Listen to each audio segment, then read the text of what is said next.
It is a weird thing to talk about drought in the middle of winter. Embrace yellow lawns, everyone, and do your part. But hydrologists and other officials say it takes a year-round effort from all of us to help ease Utah's summer water woes. But where to start? So take a look at this. Tonight, we're taking a look at some simple things we can do to ebb our personal use. Pretty frustrated because we're doing what we should be doing to be responsible citizens. Plus, ways that some government policies are standing in the way of conserving more. Happy birthday to us. Every drop counts. A KSL Investigates special report starts right now.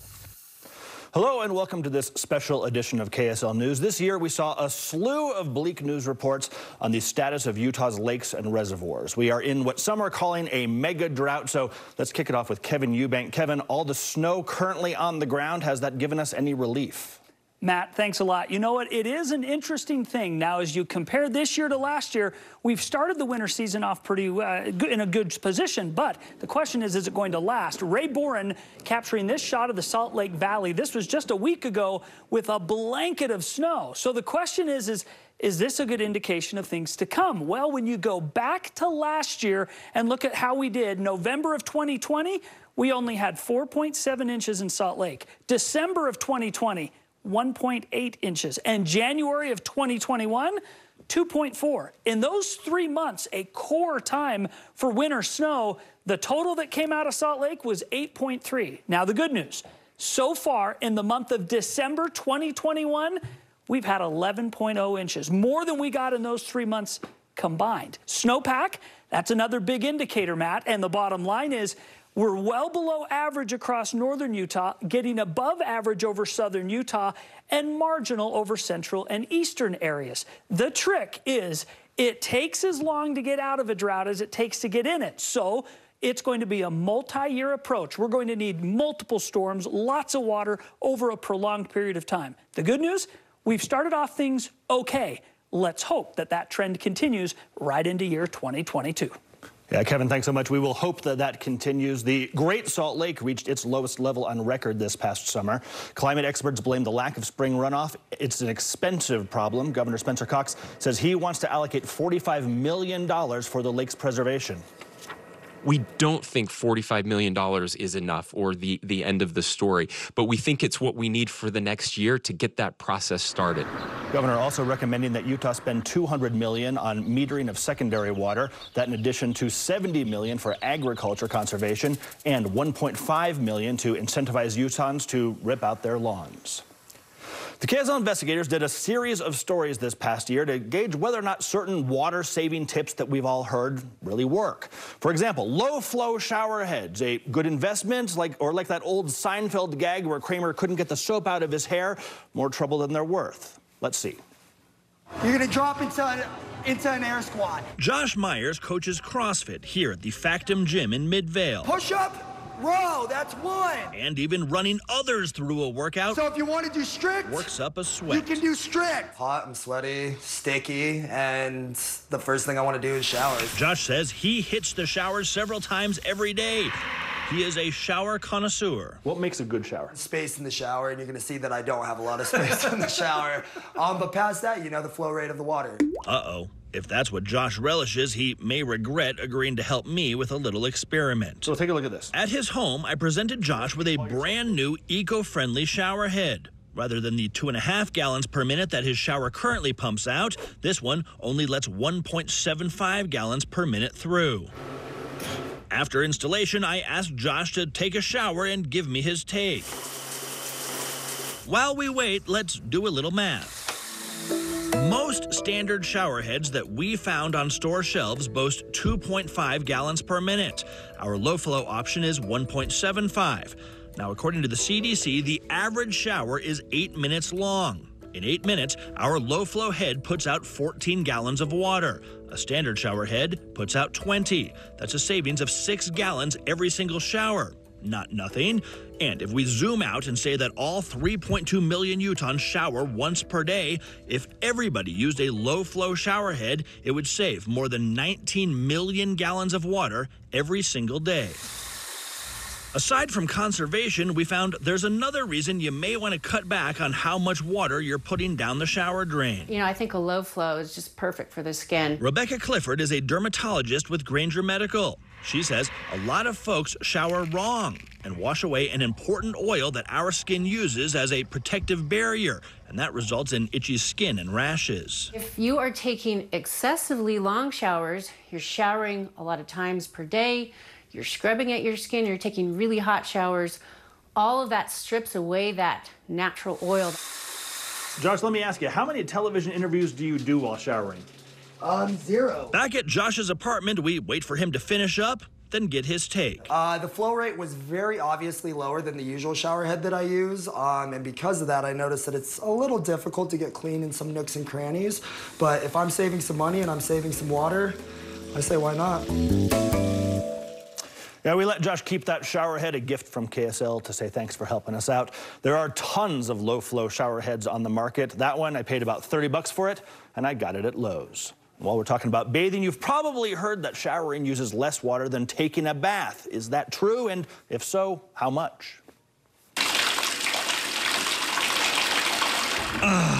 Nothing soothes after a long, hard day more than a nice, warm bath. A little salt, a little oil, maybe some bubbles and candles, and, if you're lucky, a ducky. But just how much water does bathing really use? Let's do some math. The KSL investigators hit a couple of hardware stores and found that most tubs for sale boast a 42-gallon capacity. And according to watercalculator.org, after a couple of warm-ups, the average bath uses between 35 and 50 gallons of water. How does that compare to taking a shower? Well, according to the CDC, the average shower is 8 minutes long. Now, most shower heads that we found boast an output of 2.5 gallons per minute. So, the average shower, about 20 gallons of water down the drain. 20 gallons to shower versus 35 to 50 to bathe. Put it another way, you'll save between 15 and 30 gallons of water every time you opt to take a shower over a bath. Not bad if you can live without the bubbles and the ducky. Now, the sound of a dripping faucet can be annoying, yet many of us still put off fixing those leaky faucets. As we found, each drip drop can add up to hundreds, if not thousands of gallons of water wasted. You are home alone late at night. All you hear is an ominous sound from your bathroom sink. Drip, drip, drip. Okay, yeah, that's an old horror film trope, and a leaky faucet will not probably lead to your ultimate demise, but it can lead to significant water loss. Check out the math. The U.S. Geological Survey measured 1 gallon as 15,140 drips. So, a small drip of once every 10 seconds can grow to a full gallon of wasted water by the end of every day. A full year brings the water loss up to 347 gallons. But what if it's dripping faster, say a drop every 2 seconds? In one day, that's 2.9 gallons of wasted water and more than 1,000 gallons in a year. And a drip every second, 2,000 gallons annually. If that's not frightening enough, if you've got more than one leaky tap in the house, those numbers will be much, much higher. Drips are often caused by an old, worn-out washer or gasket or a corroded valve seat. You can buy repair kits for as little as $15 or $20. Whether you fix it yourself or hire a plumber, ignoring a small leak can have big consequences when every drop counts. Closely related to the leaky faucet is the always running toilet. It can add up to thousands of lost gallons every single month. That typically happens, plumbers tell us, when the flapper valve gets old and worn out. Usually a relatively easy, quick, inexpensive fix. All right, let's turn from our homes to some dining out habits. This is an email that we got from KSL viewer Gay England. It says, I can't help but wonder why restaurants continue to bring complimentary water to everybody's table. She wrote to us, adding, so much waste because most people who go to restaurants order soda anyway, and that glass of water goes untouched. So we wanted to find out just how much water in our glasses is going down the drain. Here at the Tsunami restaurant in Salt Lake City, whenever you're ready, you'll find fresh seafood, you'll find a sushi bar, you'll find spacious seating. What you will not find here is a cool, crisp, refreshing glass of water poured for you the moment you sit down. You can order water, but we don't serve it by default. Operations manager Julie Hyatt says they used to pour out that customary glass of water whether or not patrons asked for it. But then an employee pointed out how much of that water was going untouched. We took a look around and go, yeah, we are wasting a lot of water. So that's an easy fix. Now, the Utah Restaurant Association estimates restaurants serve 2 million meals around the state daily. If an 8-ounce glass of water came with each of those meals automatically, that is 125,000 gallons of water each and every day. And that does not even include the water needed to clean a full or half glass of water for its next use or non-use. So it saves time, saves glassware, saves room on the table so that you have room for your food, you have room for your phone because everybody has their phone out. The KSL investigators called up more than 100 sit-down restaurants here in Utah and asked, do you serve customers water even when they don't order it? Most said yes. We found nearly 2 out of 3 serve water by default. Hyatt admits that Tsunami's water on request policy met some resistance at first. Even my parents texted me one day, they're like, we haven't even gotten our water yet. I said, did you ask for it? But servers have not seen much backlash since. And if the drought should vanish tomorrow, Tsunami says they will stick to their policy. Utah's been in droughts and not in droughts, but we're always a desert. So water conservation just makes sense. We've got to protect where our supply is coming from. You know, in past droughts, the Division of Water Resources has actually requested the Utah Restaurant Association to ask its members to serve water by request only. The association tells us they are up for it again if asked. Still to come, most water is used by farms to grow the food that we eat, so KSL looks into technology that could help farmers conserve. Plus, government officials have been begging us to conserve, so why did one Utah city threaten to fine a man who let his lawn go? We'll be right back. Welcome back. Here in Utah, it's agriculture that uses the lion's share of water, but with more and more people needing water to drink in the Beehive State, it begs the question, cities or farms, who gets the water? Our Peter Rosen reports. In Box Elder County, water nourishes Clay Carter's alfalfa, and a big part of his identity, Utah's identity. Keeping roots in the ground is something that is of value. At the same time, it raises a question from economist Gabriel Lozada. We can't have it all. There's no free lunch, economists like to say. A question farmers probably won't like. In the cities and towns, leaders in Oakley decided to halt new construction, urging Utahns to water only twice a week. And in the fields, we're in a tough spot. This year, it's serious. The summer of 2021 made the point clear. If we look at today into the future, how we use water today into the future, no, we don't have enough water to meet our future demand. The tug of war over water is going to grow. Here's Utah's water supply. Residents in this fastest growing state in the nation, the population is expected to double in 50 years, uses a little more than 12%, most of it for their yards. But farmers use about 3/4, most of it to grow alfalfa hay. That's what Carter grows. And in Utah, a lot of that, though not Carter's crop, is shipped overseas to, say, feed cows in China. Yet agriculture accounts for just 2% of the state's economy. So now, here is Lozada's question. Wouldn't it make more economic sense to pay some of the farmers not to grow hay and divert that water to a growing population? If you diverted a small percentage of Utah's agricultural water to urban areas, Utah's population could increase quite a bit. Lozada says reallocating water used for hay could allow Utah's population of 3 million, if people kept watering their yards, to grow to 20 million. If residents completely stopped irrigating their yards and that water was used only for indoor use, he says there could be enough water for almost 60 million people. Of course, that wouldn't happen overnight. Rules would need rewriting, and infrastructure to transport and treat the water would need to be built. The volume in that... Clay Carter looks at this not just as a farmer, but as an engineer. At his day job, he runs an automation company. The answer, he says, is more efficiency. There's enough water in this state to accommodate all of the interests that want and need it if we'd quit wasting it. Carter grew up irrigating like this, using inefficient dirt canals and siphons. Canal water seeps into the dirt, and because the siphons aren't easily turned on and off, There's overwatering. So I'm going to hit abort. Now look at this. Instead of siphons, Going to be opening valves. he's got an app on his phone. In conjunction with the state water optimization program, he engineered automated irrigation. So far, even with 25% less water, he's grown 50% more hay. You can't bury your head in the sand. Ag does need to get more efficient. We need to be able to give farmers an incentive and protect their livelihood. I mean, that's what we're literally talking about when we talk water. There are people's livelihoods that depend on it. Carter grew up working in the fields and started farming again because of a value that can't be measured. There is a value that comes from a life that's tied to agriculture. A future for Utah with exactly the same amount of agriculture that we have right now, but many more people, that can't happen. Something's got to give. Lozada says we have the water right now to solve growth.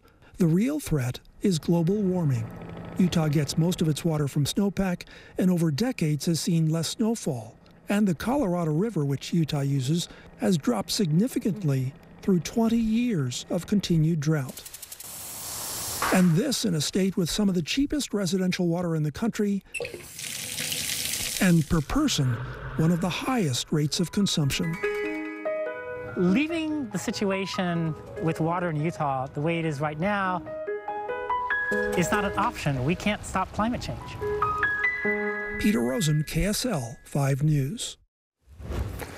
Still to come, threatened with a fine for conserving too much water. KSL investigates how one Utah city cracked down on dead lawns even during this record drought. Cities and government officials have been begging people to cut back on water use, but a West Valley City man found himself in hot water after heeding officials' pleas to cut back. The city gave him two options: turn his sprinkler back on or pay up. It's the third year that we've been trying to grow pumpkins. Jason McCann says he got the message that was being pushed hard. You remember. Yellow is the new green. From politicians. Embrace yellow lawns, everyone, and do your part. To hydration experts. Focusing on survival of plants rather than kind of thriving. Everybody was begging, please, please cut back on watering your lawn. Most of the peppers they have in the back. Jason did as he was asked, watering his garden and his trees and ceasing to water his lawn. He thought officials would be proud, so imagine his surprise when instead he was slapped with a warning letter by West Valley City. It specifically said, you need to show some effort. And that letter came with a threat. If Jason does not start watering, he's going to be slapped with a fine. Pretty frustrated because we're doing what we should be doing to be responsible citizens. When his protests to code enforcement didn't go anywhere, Jason decided it was time to call me. You ask, KSL investigates. Through a public records request, we learned that Jason is not alone. West Valley Code Enforcement has issued 176 actions for landscaping and parkway maintenance violations so far this year. The majority of the cases have already been closed, with the homeowner presumably correcting the violation. But 20 are active notices, meaning that the homeowner is being hit with a $25 per day fine. 50 were courtesy notices, like the one that Jason got. We're all trying to save water. I took all of this to Lane Morris, the Director of Community Preservation for West Valley City. It's his job to enforce the city codes, which says that landscaping must be maintained. Considering the state of Utah's water supply, is it appropriate to be enforcing this ordinance right now? Well, as I said, we're not enforcing an ordinance saying your lawn has to be as green and lush as it has been historically. Morris says that the warnings are really meant to help West Valley City residents understand the rules. We're all trying to reach that or find that middle ground where we can water our lawns as little as possible, but still keep them alive. Dead lawns bring down property values, which Morris says is a city focus, even in these dry times. To keep our grass lush, we would have to be watering, 45 minutes a day to keep it nice and green in this kind of weather. As for Jason, he says he plans to return his lawn to its lustrous color, but maybe not by watering. We're probably going to dye it green. You can buy green paint to spray on it. West Valley City told me they understand these new water restrictions come with a lot of guesswork and trial and error, so they're trying to give people the benefit of the doubt, but they also want residents to know they cannot just let their lawns die. Happy birthday to us. Still to come, coronavirus has us washing our hands for longer, so how much more water are we putting down the drain? That's next. Listen, nobody is saying that you should not wash your hands for long enough, especially with the ongoing pandemic. Still, we crunched the numbers, and with 20 seconds being the recommended time to scrub, just how much water does that send down the drain? Let's see. Here at the Arte Primero studio in Sugar House, we're gonna get to do 2 art projects today.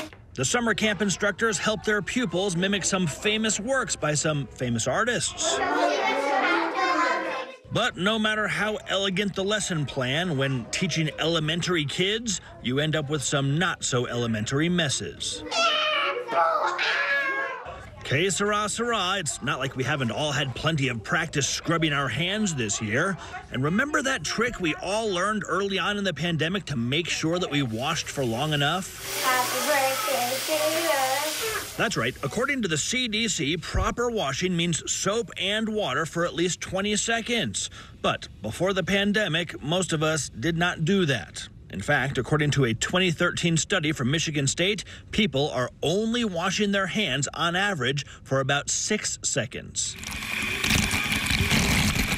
It begs the question, if Utahns are now washing our hands longer, what does that mean for our drought? Well, let's do some math. The average sink puts out 2.2 gallons per minute. So in a 6-second hand wash, that's less than 1/4 of a gallon down the drain. But in a 20-second wash, it's 3/4 of a gallon. If every single Utahn washes their hands 5 times per day for a full 20 seconds, that's 8.2 million more gallons down the drain every day than washing for only 6 seconds. That is a lot of water, but only if you leave the water running the whole time, and the CDC says, really, you shouldn't. In fact, their recommendation is that you merely wet your hands, then turn off the tap until you're ready to rinse off the soap. All right, thank you for joining us for this special edition of KSL News. Keep your fingers crossed for some snow in the new year. Have a good night.